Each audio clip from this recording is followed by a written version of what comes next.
بنو عمر بن اوف قبیلے کی صلح کرانے کے لیے حضور تشریف لے گئے. واپسی آتے ہوئے وقت کچھ لگ گیا. صحابہ یہ سمجھے کہ حضور کو وہاں مصروفیت زیادہ ہو گئی ہے، تو چلو نماز کا وقت جا رہا ہے تو ہم جماعت کر لیتے ہیں. تو جماعت شروع ہو گئی. حضرت ابوبکر صدیق رضی اللہ تعالی عنہ کو مصلی پہ کھڑا کر دیا گیا.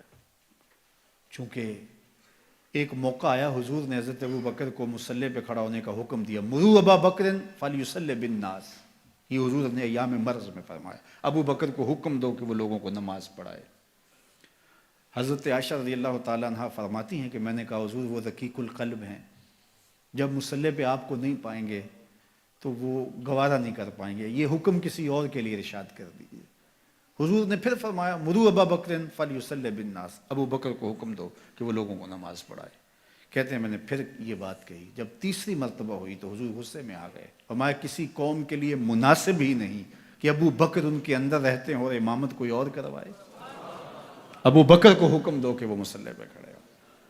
اب یہ موقع بھی ایسا تھا، سب صحابہ نے کہا کہ حضرت آئیے، تو حضرت ابو بکر صدیق رضی اللہ تعالیٰ عنہ مصلی پہ کھڑے ہو گئے. پیچھے صحابہ کی صفیں بند گئی، نماز شروع ہو گئی. اتنے میں حضور بھی فارغ ہو گئے. قبیلے کے صلح کے لیے گئے تھے، کام ہو گیا، حضور واپس تشریف لائے. دیکھا تو جماعت کھڑی ہے. اب حضور پیچھے جب تشریف لائے تو صحابہ نے دیکھا کہ حضور آ رہے ہیں، تو انہوں نے راہیں چھوڑ دی. پچھلی صف سے لے کر مصلی تک صحابہ نے راہیں چھوڑ دی. حالت نماز کے اندر حضور کو پروٹوکول دیا جا رہا ہے، حضور کا استقبال ہو رہا ہے اور حضور کو راستہ مل رہا ہے. اللہ اکبر. اب صدیق اکبر رضی اللہ تعالیٰ عنہ نماز پڑھا رہے ہیں. لا یلتفت یمینا ولا یسارا. آپ جب نماز پڑھتے تھے اتنا انہماک ہوتا تھا کہ دائیں بائیں کی خبر نہیں ہوتی تھی. اب سارے صحابہ حضور کو راستہ دے رہے ہیں، حضور قریب آ گئے، لیکن حضرت ابوبکر صدیق نماز پڑھا رہے ہیں. صحابہ نے اپنے ہاتھوں کی پشت پر تصفیح کی. ایک ہوتا ہے تالی لگانا اور ایک ہوتا ہے ہاتھ کی پشت پہ. یہ عرب تعجب کے طور پہ کرتے تھے، آج بھی عرب کرتے ہیں.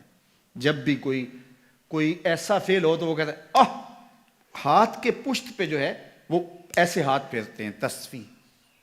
تو صحابہ نے تصفیح شروع کر دی حضرت ابوبکر صدیق کو مخاطب کرنے کے لیے، ان کو بتانے کے لیے. اب ایک نے کی، حضرت ابوبکر صدیق نماز پڑھاتے رہے، دوسرے نے کی، تیسرے نے کی، حتیٰ کہ اکثر نے ایسے تصفیح شروع کر دی. حضرت ابوبکر صدیق سمجھ گئے کہ کوئی غیر معمولی واقعہ ہو گیا ہے. تو انہوں نے تھوڑا سا غور کیا تو جان عالم کھڑے تھے. حضور جلوہ فراز تھے، دل و قلب و نگاہ کا مرشد اولین اور ظاہر اور باطن کا امام کھڑا تھا. تو حضرت ابوبکر صدیق پیچھے سرکنے لگے. تو حضور نے ہاتھ سے اشارہ کر کے ان کو وہی نماز پڑھانے کے لیے ارشاد کیا کہ تم ہی کھڑے رہو. لیکن حضرت ابوبکر صدیق اشارہ دیکھنے کے باوجود پھر تشریف لے آئے اور حضور پھر مصلی پہ تشریف لائے، نماز پڑھائی، سلام پھرا. پھر حضرت ابوبکر صدیق سے مخاطب ہوئے. کہا ابو بکر جب میں نے کہا تھا کہ تم نماز کے مصلی پہ رہو، تم اس کے باوجود پیچھے کیوں آ گئے؟ تو سنو حضرت ابوبکر نے کیا جواب دیا. یہ سارا واقعہ بخاری میں ہے. حضرت ابوبکر نے کہا ما کانا لابن ابی قحافہ ان یؤم رسول اللہ. یا رسول اللہ صلی اللہ علیہ وآلہ وسلم، ابو قحافہ کے بیٹے کی یہ جرأت کب ہوئی کہ رسول اللہ کے آگے کھڑا ہو کے نماز پڑھائے؟ اللہ اکبر. اب حالت نماز میں حضرت ابوبکر صدیق رضی اللہ تعالی عنہ پیچھے سے رکھ گئے اور حضور مصلی امامت پہ آتے ہیں. صحابہ نے راستہ چھوڑا. یہ ہے رسول اللہ کی تعظیم، یہ ہے رسول اللہ کا پروٹوکول.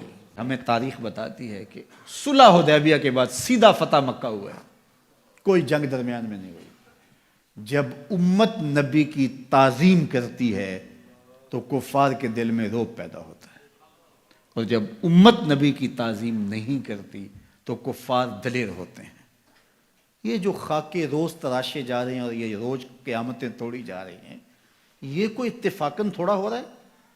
یہ سب کچھ اس لیے کیا جا رہا ہے، سب کچھ اس لیے کیا جا رہا ہے کہ امت کے سینوں سے حضور کی محبت کا جوہر نکال دیا جائے، حضور علیہ السلام کی تکریم ان کے سینوں میں کم ہو جائے.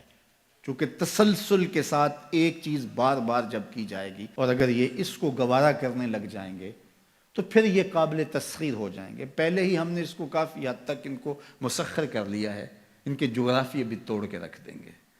تو یہ دشمن کی سازش ہوتی ہے.